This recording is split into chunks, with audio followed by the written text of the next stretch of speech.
Bismillahirrahmanirrahim. Assalamualaikum warahmatullahi wabarakatuh.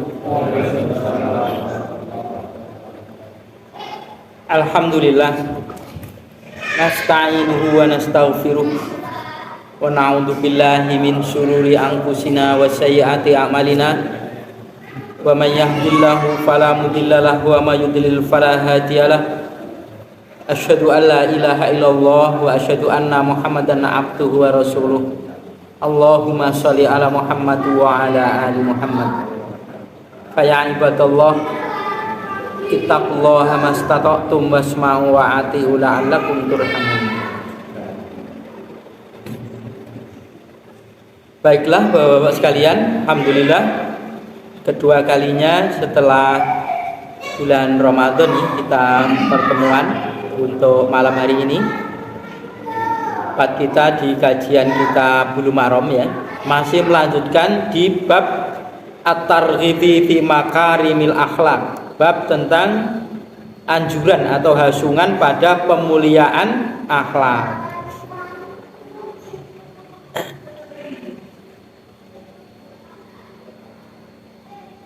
Terakhir sampai hadis yang kelima dari bab, atau terakhir hadis yang 1332 di tempat saya atau di kitab saya. Ini di bagian-bagian kitab lain juga berbeda soal nomor ini. Sekarang ini di yang akan datang ini 1333 hadis dari Ibnu Umar. Ampun panggil.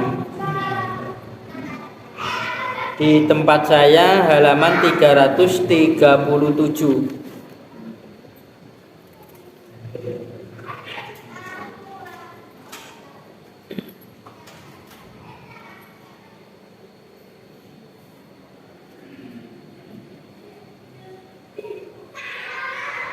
Baiklah, saya bacakan hadis yang 1333. Wa an Ibni Umar radhiyallahu anhuma qala Rasulullah sallallahu alaihi wasallam al-haya'u minal iman.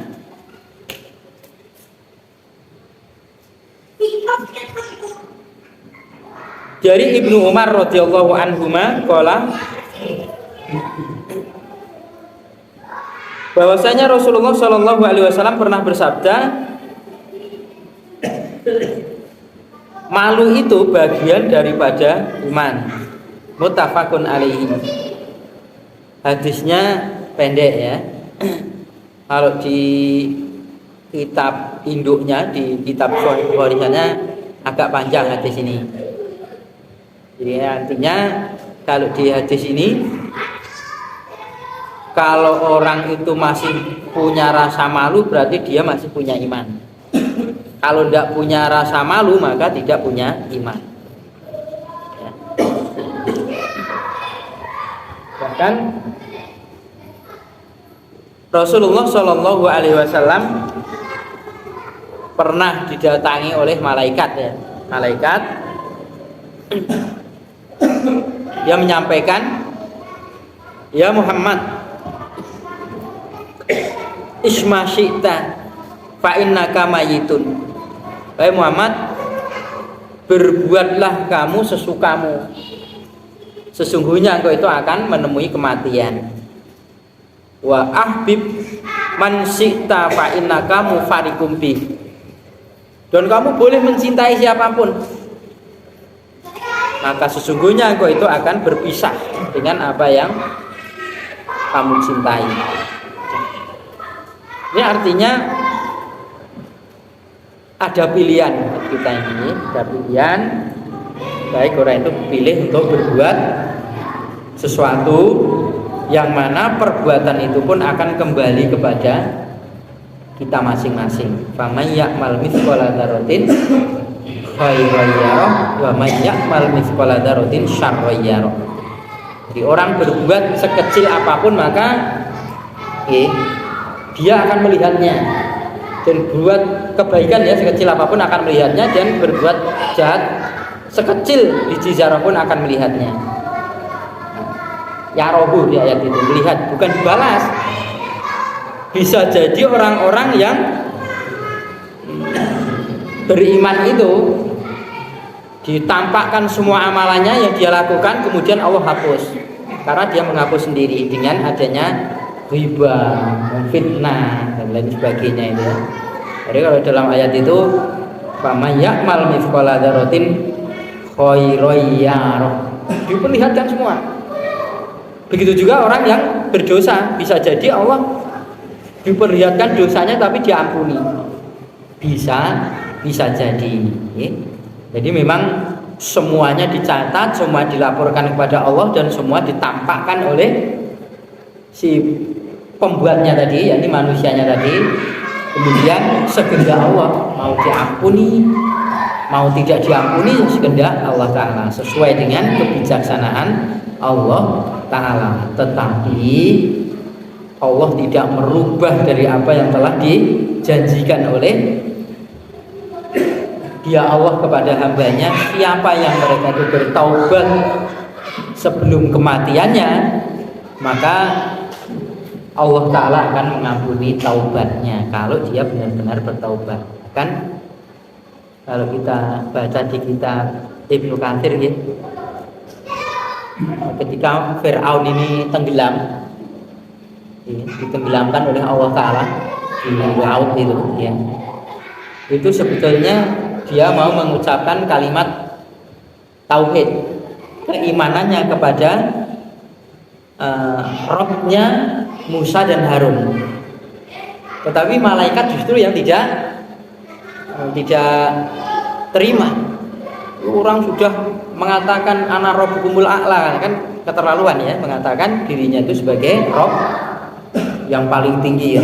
Ini enak saja dia ketika gelagap-gelagap mau mengucapkan kalimat tauhid, dia enggak terima itu. Akhirnya malaikat itu ngeruk walet pasir dari dasar laut, kemudian ditaplekkan ke mukanya, dijejel ke bahasa kita ya, sehingga tidak bisa berbuat. Tetapi dikomentari di tafsir itu adalah ada bau Israiliyah. Maka di kitab tafsir Ibnu Katsir itu ada bagian-bagian yang memang berbau Israiliyah. Kadang-kadang seperti itu. Tetapi banyak ulama-ulama yang sebagiannya menolak dan sebagiannya menerima. Nah, itu. Cuman ya di sini artinya kalau orang sudah tidak punya rasa malu, dia berbuat sekehendaknya, persilahkan. Wong itu tidak ada yang dirugikan, ya, tidak ada yang dirugikan.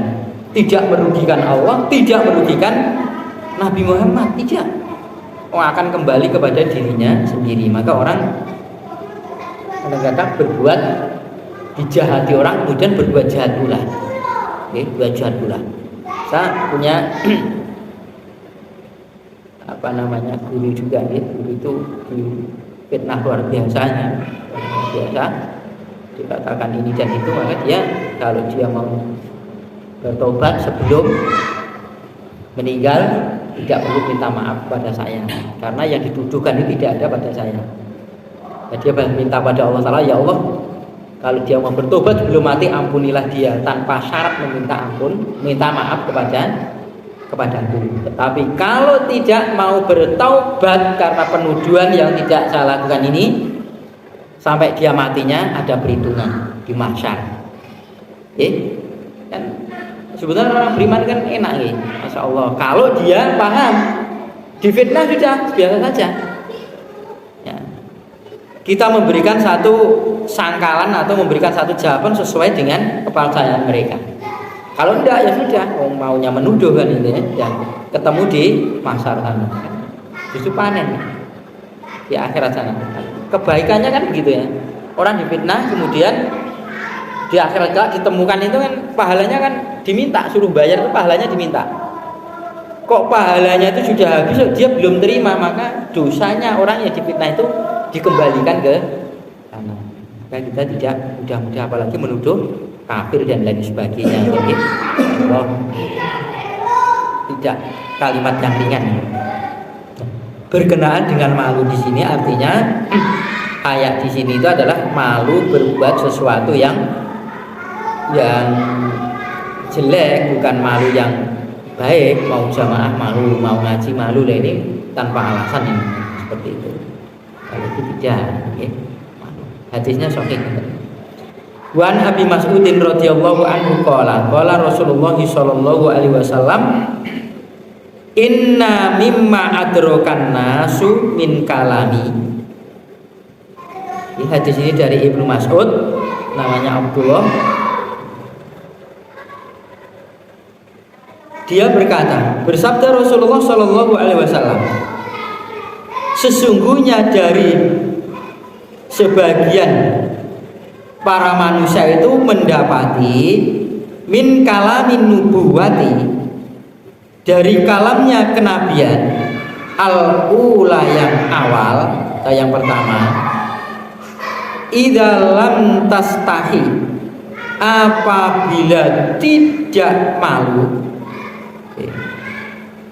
fasna masyita, maka perbuatlah apa yang engkau sukai, yang engkau kehendaki. Akhrajahul Bukhari.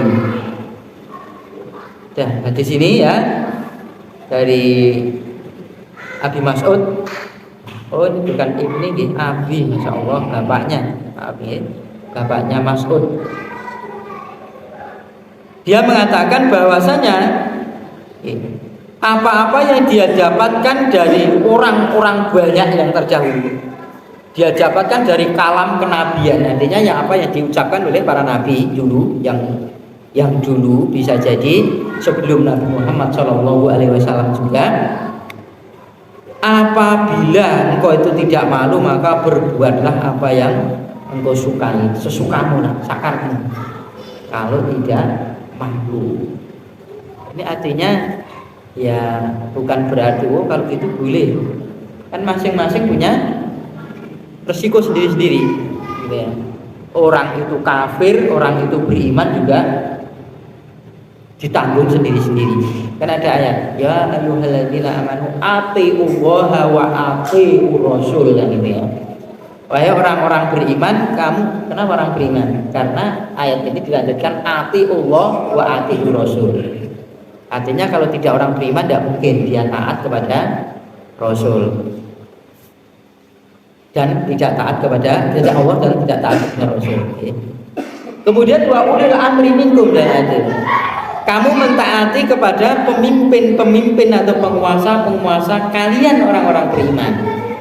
Artinya kalau penguasa itu adalah mengurusi kamu dalam rangka dia mentaati Allah dan Rasulnya, maka taatilah dia, taati dia. Kalau dia itu tidak mentaati Allah dan Rasulnya, tidak mengurusimu, bisa jadi ditaati, bisa jadi juga tidak ditaati, sesuai dengan kebutuhan kepihakan kepada muslimin. Meskipun itu bukan aturan yang nas atau yang pokok dalam aturan Islam, kalau kebijaksanaannya itu adalah kebijakan yang menguntungkan kaum muslimin keumumannya, maka boleh ditaati. Atau berkepentingan untuk diri kita sendiri, ditaati. Mungkin ada hasungan kalau naik sepeda motor pakai helm misalnya di jalan raya, itu kan tidak wajib. Tetapi kalau kita taati kan ada keuntungan, ada keuntungan. Tidak mengharapkan jatuh, tapi kalau jatuh kan masih aman lah ini, kalanya masih aman secara hitung-hitungan akal. Gitu ya. Itu namanya juga bermanfaat bagi kita. Jadi disuruh. Pada cara kenabian itu adalah yang awal itu dulu juga mengatakan tidak malu, dia mengatakan para nabi itu ya. Jadi kalau disebutkan an-nubuwah itu tanda kenabian. Jadi nabi itu sifatnya tidak memaksa. Kalau kamu mau beriman, berimanlah, kalau mau kafir, kafirlah. Tapi bukan berarti si nabi ini menghendaki umatnya itu kafir, tidak. Tidak. Tapi kalau dia ini memilih jalan kekafiran, itu pun bukan tanggung jawab seorang nabi. Innaka la ahbabta innaka la tahdiman ahbabta. Ayat itu membatasi Rasulullah Shallallahu Alaihi Wasallam kepada pamannya, mengharapkan sesuatu supaya pamannya itu mau mengucapkan kalimat tauhid ketika di akhir hayatnya, tapi tidak mau, jangan, kamu ini tidak bisa memberikan petunjuk kepada orang yang kamu cintai juga. Artinya ya sekedar seorang tabligh saja, menyampaikan saja, seorang mubaligh saja menyampaikan risalah dari Allah Ta'ala. Ini dalam ayat itu wa in kuntum fi ghaibin mimma nazzalna ala abdina. Ya, kamu tetap berkeraguan-raguan kepada apa yang telah kami turunkan kepada hamba kami, macam Nabi Muhammad Shallallahu Alaihi Wasallam. Ya, Faktu bisuratin misli. Itu artinya Nabi sehebat apapun namanya Muhammad itu tetap hambaku, tidak punya kekuasaan kecuali tak beri, gitu. Tak beri. Jangankan kok begitu, malaikat ini, malaikat kan hidup sebelum Nabi itu sudah ada. Bahkan makhluk yang pertama kali menolak ketika diberitahu bahwasanya Allah itu akan menciptakan manusia di permukaan bumi ini. Dia menolak, artinya padahal bukan musyawarah, pemberitahuan ditolak lah itu dari Allah Ta'ala ini. Itu dia mengatakan kok subhanaka la ilma lana illa ma 'allamtana. Ya Allah, maha suci Engkau ya Allah, kami itu tidak punya ilmu kecuali apa yang telah kamu ilmukan kepada kami. Artinya sesuatu yang tidak diberikan ilmu oleh Allah Ta'ala, maka orang itu tidak tahu. Dan itu. Jadi tanda kenabian itu adalah memberikan satu kelonggaran kepada umatnya, tidak merupakan satu paksaan. Ya, ini kebaikan, sifatnya itu basyira wa nadhira saja, wa da'iyan ilallah. Artinya memberikan kabar gembira, juga memberikan kabar ancaman, kemudian mengajak kepada taat kepada Allah Ta'ala, wa da'iyan ilallah, yang menyeru kepada Allah. Inilah ya, dengan izinnya Allah Ta'ala. Maka kalau kita pahami seperti ini, tidak ada orang membusungkan dada, tidak ada. Orang tepuk dada, kalau tidak ada saya, tidak. Seorang bapak juga tidak merasa berjasa kepada keluarganya. Seorang penguasa juga tidak merasa berjasa kepada rakyatnya, tidak. Semuanya itu akan membawa rezeki sendiri-sendiri, bahwa kebaikan sendiri-sendiri, kecuali dengan asbab saja, lantaran saja. Kalau kita jadikan lantaran, alhamdulillah pahala buat kita ini. Wa an Abi Hurairah radhiyallahu anhu qala Rasulullah sallallahu alaihi wasallam al mu'minul qawiyyu khairun wa ahabbu ila Allah minal mu'minina dhaifi. Dan di sini dari Abu Hurairah yang mengatakan bahwa Rasulullah Shallallahu Alaihi Wasallam pernah bersabda, seorang yang beriman kuat, orang beriman yang kuat itu lebih baik, wa ahabbu ila Allah, dan lebih disukai oleh Allah Ta'ala, minal mu'minina dhaif, daripada orang beriman yang lemah. Wa fi kulli khairun, dan pada tiap-tiap orang beriman itu, baik yang kuat maupun yang lemah itu, khairun, ada kebaikannya juga. Artinya sama-sama beriman itu ada kebaikannya. Ihris ala ma yanfa'uka, kamu rakuslah atas apa yang bisa memanfaatimu. Wasta'in billah, dan minta tolonglah kepada Allah. Wala ta'jaz, dan janganlah kamu itu lemah. Wa in asobaka syai'un, dan jika mengenai kepada dirimu itu sesuatu, fala taqul, maka janganlah engkau itu mengatakan, lau anni kalaulah bahwasanya aku itu fa'altu kada kana kada wa kada, kalaulah bahwasanya aku itu memperbuat yang demikian, maka adalah akan demikian dan demikian, akan begini dan begitu. Walakin akan tetapi kul katakanlah qadarullah, ya qadarnya Allah atau ketentuan ketetapan Allah. Wa masya Allahu fa'ala, dan apa-apa yang Allah kehendaki fa'ala maka memperbuatnya. Fa'in maka jika maka sesungguhnya, fa'inna maka sesungguhnya, lau, kalimat lau kalaulah tadi, taftahu amal syaitoni, akan membuka perbuatan syaitan. Akhrajahu Muslim. Jadi seorang beriman yang kuat itu lebih baik dan lebih dicintai oleh Allah Ta'ala dibandingkan dengan orang beriman yang lemah. Tapi masing-masing baik karena beriman, baiknya itu karena beriman ya. Jadi dengan kekuatan ini, artinya kekuatan ini tidak khusus dengan fisik saja. Kalau kekuatan fisik ya dibutuhkan ya, apalagi saat sekarang kaum muslimin sudah kayak apa ini, baunya itu, aromanya itu aroma perang dunia ya, semua gitu. Malah nanti kalau terjadi peperangan ada baiknya dan juga ada tidak baiknya. Nanti kebaikannya akan terlihat, orang-orang beriman yang bersatu, kemudian orang tidak beriman menyendiri. Nah, gitu. Akan ketahuan orang-orang yang mana yang jihad fisabilillah dan mana orang-orang yang jihad untuk dunia ini. Kalau yang bersungguh-sungguh kan dunia ini, dia akan ketahuan, akan menyingkir dan akan bersatu pula.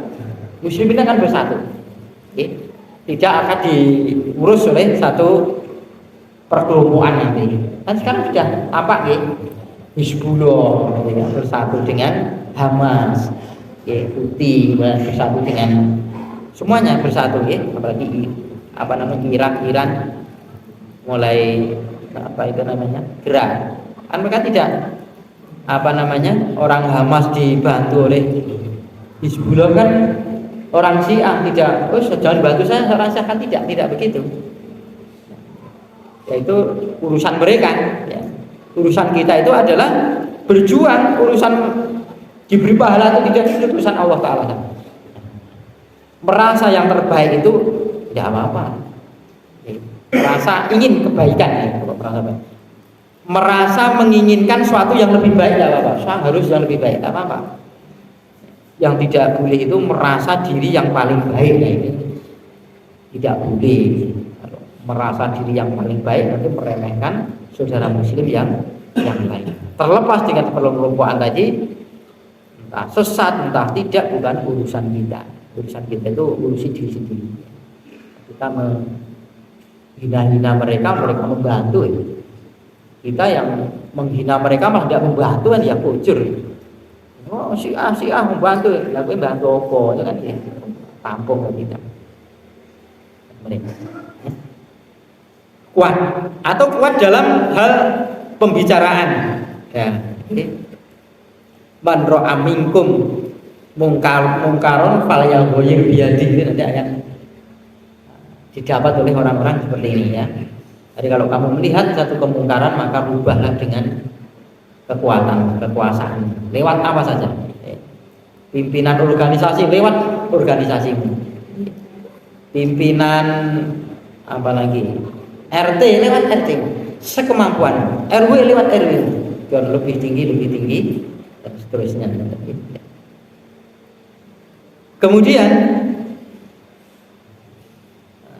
kamu rakuslah, ikhlas itu artinya kan dokoh, kamu bersegeralah, dokohlah, rakuslah atas apa yang memanfaati kepadamu. Dari semua yang memberikan manfaat kepada kita baik di dunia dan akhirat itu, maka hendaklah kita ini rakus. Maka bapak-bapak sekalian, apa saja niatkan mencari ridho Allah. ridha Allah. Artinya pekerjaan mungkin sama, tapi yang satu diberi pahala oleh Allah Ta'ala, yang kali tidak jejer. Iki macul ya wong tani. Iki dagang ke pasar. Kalau pedagang dia sama-sama dagang. Kalau nyangkulnya juga sama, perdagangannya juga sama. Satu diberi pahala, satu tidak. Karena apa? Karena niatnya berbeda. Kalau orang beriman itu fantasiru fil ardi wa batahu min fadlillah. Dia bertebaran di permukaan bumi ini bukan supaya kaya, itu tidak. Nyambet gawe dan juga ya ini ra nyambet gawe iki di pabrik opo piye misalnya. Di pabrik tutup kaya Sritek iki Ciloko wae. Kabarnya utangnya dijual pabriknya untuk bayar utangnya, katanya tidak nutup katanya. Wallahu alam. Insyaallah. Padahal internasional. Mau diganti wong liya niku kebelet dikei wong Jawa ngoten. Wong kulone Indonesia mriku, waitane wong kulone ganti mriku. Jadi orang bekerja itu bukan supaya kaya, orang kaya itu catatan. Apalagi orang sekolah supaya dia dapat kerjaan. Sekolah kok nyetak kuli no boleh. Tapi cari ilmu. Perkara dia dapat ilmu kemudian dapat kerjaan, tujuan, bukan tujuan tapi tujuannya dapat ilmu ini. Apalagi orang beriman, masya Allah niatkan itu. Nanti hasil dan tidak hasil, insya Allah sabar kalau tidak hasil, dan insya Allah kalau berhasil dia tidak takabur. Karena ibadah orang bekerja. Ora panen wong tani muring-muring, lah ibadah muring-muring. Kamu kerja itu diberi pahala. Allah. Dapat panen banyak sombong, orang ibadah sombong. Jadi ibadah itu luas, termasuk kerja. Yang guru yang ngajar itu kerja. Setiap ucapan kebaikan ini, kalau dia berikan kebaikan, dia niatkan untuk untuk ibadah mendekatkan diri pada Allah Ta'ala, berpahala. Apalagi sekolah-sekolah yang istilahnya orang-orang sana itu sekolah umum, itu harus mulai awalnya terus niatnya itu harus ikhlas. Sebab nanti pelajaran tidak lewati bab ikhlas soalnya. Lah ngasih lulus sebab ora nek bab ikhlas ya. Ya, maka di awalnya harus ikhlas menuntut ilmu itu. Apa saja kalau karena Allah, insya Allah ya, diberi pahala udah berikan manfaat buat kita. Kenapa tuh wong tani nih itu kabeh niku membawa kebaikan buat kita. Nanam itu lho, nanam. Wong tani pun nanam. Nandur lawan itu pelam manten iki kan pahalanya luar biasa. Oh dipangan codot itu sedekah insyaallah. Oh dipangan codot terus tegor itu salah. Wis ora mangan wis ditebang wae. Oh lah keliru ngoten niku. Ya nek ganggu apa kan tidak ganggu kan. Masyaallah. Apa saja bahkan dicuri oleh orang tidak dianggap kita sedekah. Nek raro nek ngerti gitu ya.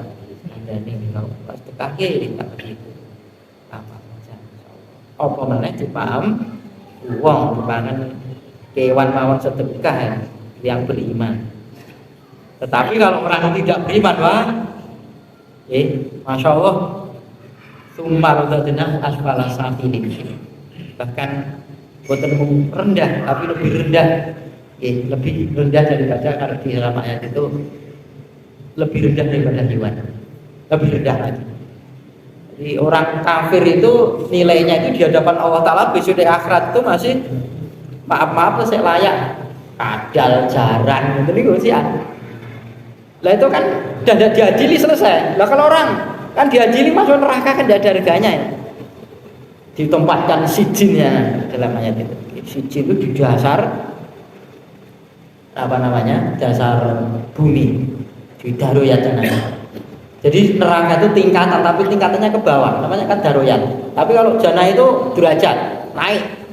Tingkatannya itu naik, kalau neraka itu semakin dalam semakin ganas nanti neraka.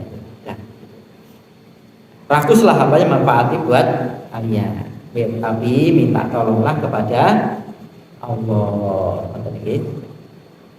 Jangan kamu itu lemah dan lemah di sini bisa jadi malas dan lain sebagainya. Apa yang kita lakukan dengan kemampuan yang Allah berikan kepada kita masing-masing ini sepenuhnya dibuat taat kepada Allah, dibuat untuk bertakwa kepada Allah Ta'ala. Dan jika mengenai kepadamu sesuatu musibah yang dimaksud ini, kamu jangan mengatakan lau, jangan lau anni fa'altu kada kana kada wa kada. Wah, ngerti aku ini, dan ini, dan ini ngono. Padahal lau itu taftahu amalas syaiton, membuka amalan syaitan. Wong sudah terjadi itu namanya takdir, diketuni. Orang beriman itu harus meyakini adanya takdir. Semua yang ada dalam dunia ini menimpa pada kita ini takdir. Jadi kita sesuatu yang sifatnya itu hanya Allah yang tahu, itu jangan minta kepada orang. Rezeki itu jaluk uang, jodoh apa jaluk uang, pati apa teka uang. Ampun, rezeki kula gasar apa betul bah? Tidak ada yang tahu. Allah Ta'ala. Begitu kita ada rezeki, oh takdir saya. Jodoh kula cedak apa lebih dari saya yang tadi, jangan. Begitu dia dapat jodoh, berarti takdir. Wah, ngerti yo aduh, enggak usah. Wah, itu takdir kamu kok tidak diterima, itu gimana? Kita kan tidak pesen aja. Termasuk apa namanya bentuk ini, bentuk wajah ini. Sebenarnya tidak ada orang jelek dan tidak ada orang yang apa namanya yang kurang sebenarnya.